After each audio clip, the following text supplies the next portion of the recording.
کل جو ہے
نمبر 5 ماننے والوں کا حکم.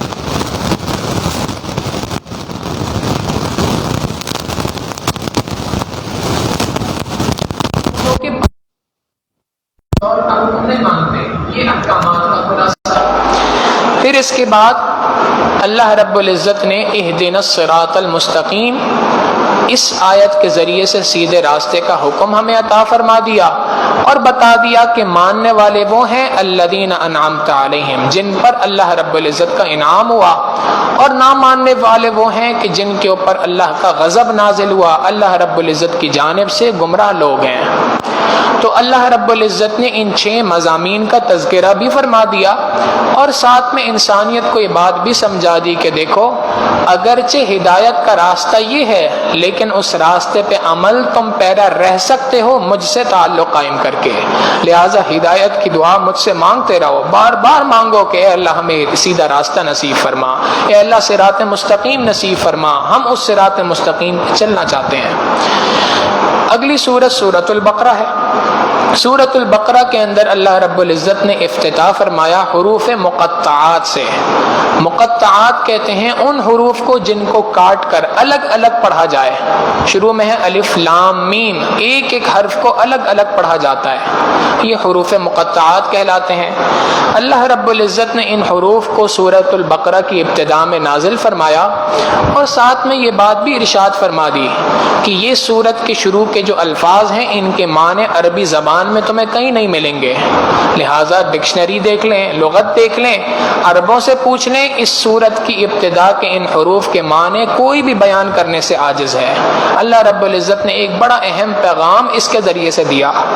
وہ پیغام یہ ہے کہ اگر تم قرآن کریم کو سمجھنا چاہتے ہو، قرآن کریم کے ذریعے سے ہدایت کو حاصل کرنا چاہتے ہو تو اپنی عاجزی کا اقرار کرو اور اللہ کی طاقت کا اقرار کرو کہ اے اللہ ہم عاجز ہیں، ہم آپ کے سامنے کوئی حیثیت ہماری نہیں ہے، اور اے اللہ آپ ہی سب سے زیادہ طاقتور ہیں، سب سے زیادہ قدرت والے ہیں. آپ نے انہی حروف تہجی سے جن سے ہم مختلف الفاظ بناتے ہیں آپ نے بھی ایک لفظ بنایا، لیکن اے اللہ ہم اتنے کمزور کہ ایک لفظ کے معنی کو بھی نہیں سمجھ پا رہے. تو اللہ رب العزت نے اشارہ دے دیا کہ دیکھو عاجزی اختیار کرو گے، اپنے دل کے برتن کو سیدھا رکھو گے تو تمہیں اس قرآن کریم کے ذریعے سے ہدایت ملے گی، قرآن کریم تمہارے سینوں میں اترے گا. پھر اللہ رب العزت نے جو سورۃ الفاتحہ میں دعا مانگی تھی اس کا جواب یہاں پہ عطا فرمایا کہ تم سیدھا راستہ چاہتے ہو. یاد رکھو دنیا کے اندر 3 طرح کے افراد ہیں. ایک فرد وہ ہے جو ایمان والے کہلاتے ہیں، یہ وہ ہیں جو سیدھے راستے کے اوپر ہیں. یہ افراد وہ ہیں جو سیدھے راستے کے اوپر ہیں، ہدایت کے اوپر ہیں. ان کے ہدایت پہ ہونے کے لیے 3 نشانیاں اللہ رب العزت نے بیان فرمائی. پہلی نشانی، اللہ رب العزت کو بن دیکھے مانتے ہیں. انہوں نے اللہ کو نہیں دیکھا مگر بغیر دیکھے اللہ رب العزت کی نشانیوں کو دیکھ کے، اللہ کی قدرت کو دیکھ کے اللہ کے اوپر ایمان رکھتے ہیں. یہ ان کی پہلی نشانی ہے. دوسری نشانی، نماز کو قائم کرتے ہیں، پابندی کے ساتھ اس کے وقت پر جماعت کے ساتھ ادا کرتے ہیں. اور تیسری بات فرمائی کہ اللہ کے راستے میں خرچ کرتے ہیں، اس خرچ کرنے میں دلی اعتبار سے تنگ نہیں ہوتے. یہ 3 نشانیاں ہیں ایمان والوں کی. اور اس کے بعد فرما دیا کہ یہ تو وہ لوگ ہیں جو ہدایت کی طرف ہیں. اس کے علاوہ جو لوگ ہدایت پہ نہیں ہیں، سیدھے راستے پہ نہیں ہیں، وہ 2 طرح کے افراد ہیں. ایک وہ ہیں جو پکے کافر ہیں، جنہوں نے اللہ کی وحدانیت کا اقرار ہی نہیں کیا، اللہ کو مانتے ہی نہیں ہیں. اور دوسرے افراد وہ ہیں جو اللہ رب العزت کو تو مانتے ہیں مگر صرف زبانی جمع خرچ کے طور پہ، زبان سے اقرار کرتے ہیں مگر دل کے اندر اللہ رب العزت پر ایمان موجود نہیں ہے. ان کو منافقین کہا جاتا ہے. تو منافق ہو کہ کافر ہو، دونوں گمراہ ہیں. اور اس کے مقابلے میں ہدایت کا راستہ وہ ہے جس پر ایمان والے ہیں. رکوع نمبر 4 کے اندر اللہ رب العزت نے قرآن کریم کا مکمل فلسفہ بیان کیا. پورے قرآن کا فلسفہ کیا ہے، یہ قرآن کریم کیوں نازل کیا گیا، انسانوں کو دنیا کے اندر کیوں بھیجا گیا، اس کا پورا ایک تفصیلی واقعہ اللہ رب العزت نے ذکر کیا. اور اس کا خلاصہ یہ ہے کہ اللہ رب العزت نے انسان کو دنیا کے اندر اپنا نائب اور خلیفہ بنا کر دنیا میں بھیجا. اب اس انسان کی ذمہ داری ہے، ہر مومن کی ذمہ داری ہے، پہلی ذمہ داری کہ اس دین کو نافذ کرے. کہاں پر؟ سب سے پہلے اپنے 6 فٹ کے جسم پہ دین کو نافذ کرے. اور اس کے بعد جہاں کہیں اس کے پاس اقتدار ہے، جہاں کہیں طاقت ہے، جہاں کہیں وہ اپنے اس دین کو نافذ کر سکتا ہے، اللہ کے احکامات کو نافذ کر سکتا ہے، ان کو نافذ کرنا اور کروانا یہ اس کی ذمہ داری ہے. اللہ رب العزت نے اس لیے اس انسان کو پیدا فرمایا اور دیگر تمام کی تمام مخلوقات کو اس انسان کا تابع بنا دیا کہ اے انسان، دنیا میں جو کچھ ہے یہ سارا کا سارا جہاں تمہارے لیے ہے اور تم اپنے پروردگار کے لیے ہو.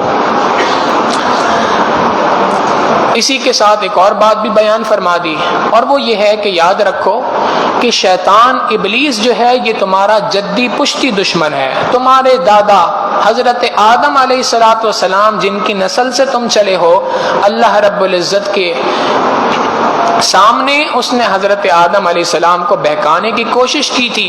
وہ وہاں سے تمہارا دشمن چلا آ رہا ہے، لہٰذا شیطان کی پیروی نہ کرنا، شیطان کے مقابلے میں ہماری بات ماننا.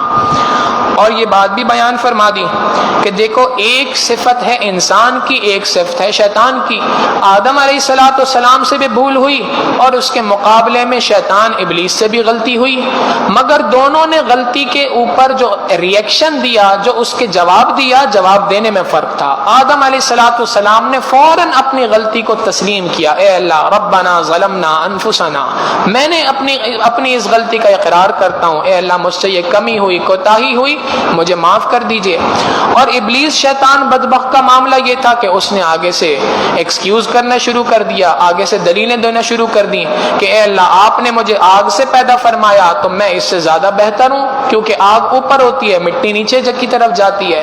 تو انسانی صفت یہ ہے. آدم علیہ السلام کا نبوی طریقہ یہ ہے کہ انسان اللہ رب العزت کی سامنے غلطی کا اقرار کرے، جہاں گناہ ہو جائے، غلطی ہو جائے، فوراً اللہ کے سامنے معافی مانگے.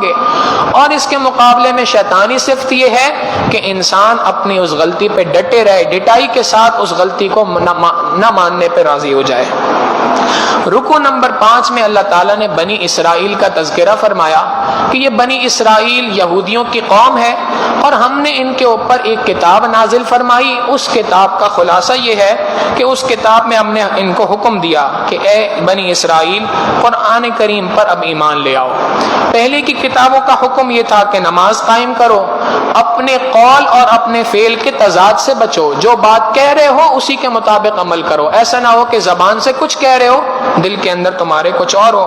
اچھی باتوں کی نصیحت دوسروں کو ضرور کرو، لیکن اچھی بات کی نصیحت کرتے ہوئے اپنے آپ کو نہ بلا دینا۔ تم اپنے اس نصیحت کے سب سے پہلا اولین مخاطب تمہاری اپنی ذات ہونی چاہیے۔ یہ رکوع تھا جس کے اندر اللہ تعالیٰ نے تمام احکامات کا خلاصہ بیان کیا، اور اس کے بعد رکوع نمبر 6 سے رکوع نمبر 14 تک تفصیل کے ساتھ بنی اسرائیل کا تذکرہ کیا کہ ہم نے اس بنی اسرائیل پر، یہودیوں پر انعامات کی بارشیں نازل فرمائیں، اور ان انعامات کی بارش کے ساتھ ان کا معاملہ یہ تھا کہ ہمارے ہر حکم پر یہ ناشکری کرتے رہے، نافرمانی کرتے رہے۔ چنانچہ پہلا ہم نے احسان ان پہ یہ فرمایا کہ فرعون سے ان کو نجات عطا فرما دی، جس فرعون نے ان کے اوپر اتنا ظلم کر رکھا تھا، موسیٰ علیہ السلام کے ذریعے سے نجات عطا فرمائی۔ پھر اس نجات کے بعد وادی سینا کے اندر ہم نے ان کو من و سلوہ عطا فرمایا تاکہ ان کے معاش کا ذریعہ حل ہو سکے، ان کو ٹھنڈا پانی عطا فرمایا، 12 چشمے نازل فرما دیے، سایہ عطا فرما دیا بادل کا۔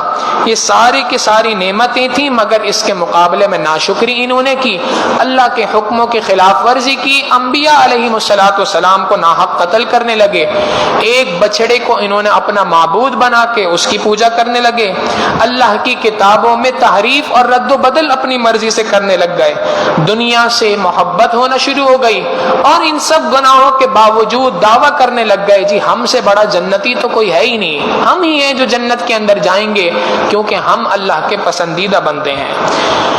انہی کے اس زمانے کے اندر ایک اور واقعہ پیش آیا کہ ایک شخص تھا، اس کا قتل ہو گیا سوسائٹی کے اندر، آبادی کے اندر۔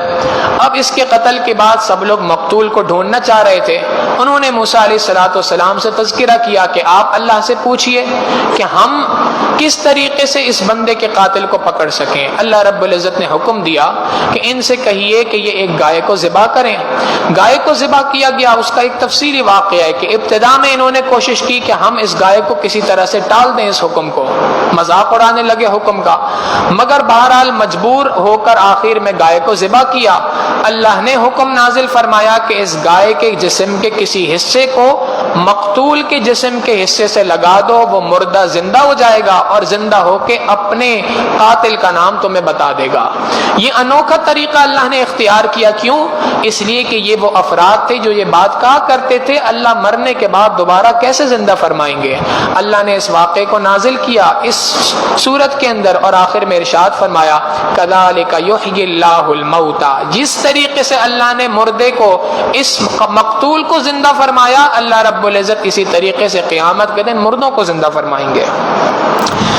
پھر اسی بنی اسرائیل کے اندر اللہ تعالیٰ نے 2 فرشتوں کو بھیجا، ایک کا نام تھا ہاروت اور ایک کا نام تھا ماروت۔ یہ ہاروت اور ماروت جو تھے یہ اللہ کے حکم سے لوگوں کو جادو اور ٹونے سے روکا کرتے تھے۔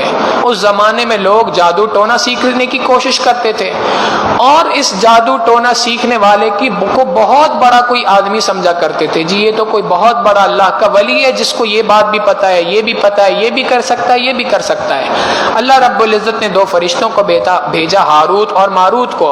انہوں نے آ کے لوگوں کو بتایا کہ دیکھو یہ جو جادو کر رہا ہے، یہ جادو تو اس طریقے سے تم بھی کر سکتے ہو، یہ کون سی انوکھی بات ہے، لیکن تم ایسا نہ کرنا، اس لیے کہ اللہ کا حکم ہے کہ جادو درست چیز نہیں ہے، صحیح چیز نہیں ہے، اور اس کے مقابلے میں یہ بات سمجھو کہ جادو ایک اور چیز ہے، وحی ایک اور چیز ہے۔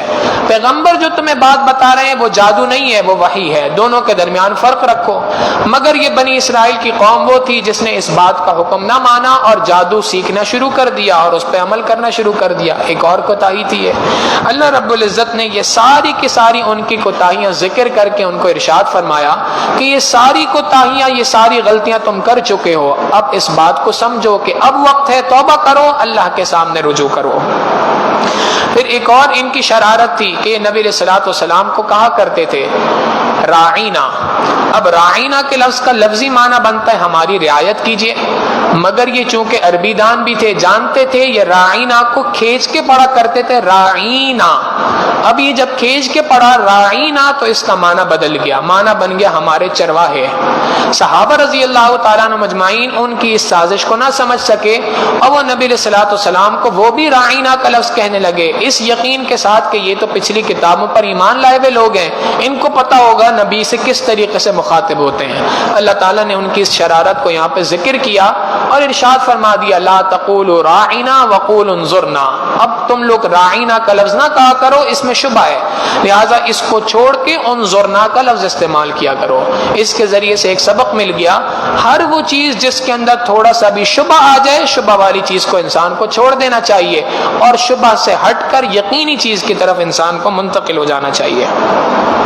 پھر آگے اللہ رب العزت نے وہ جو ابتدا میں ذکر تھا الذین انعمت علیہم، ان لوگوں کا راستہ جن پہ اللہ کا انعام ہوا، ان اپنے انعام یافتہ افراد میں سے ایک بندے کا اللہ نے ذکر کیا اور وہ ہے سیدنا ابراہیم علیہ السلام، کہ دیکھو ابراہیم علیہ السلام وہ واحد شخصیت ہیں جن کو مشرکین بھی مانا کرتے تھے اور کہتے تھے ہم ابراہیم علیہ السلام کے پیروکار ہیں، جو یہودی تھے وہ بھی مانا کرتے تھے، عیسائی تھے وہ بھی مانا کرتے تھے، یہ سب کے سب کہتے تھے ہم ابراہیم علیہ السلام کے ماننے والے ہیں، ہم ابراہیمی ہیں۔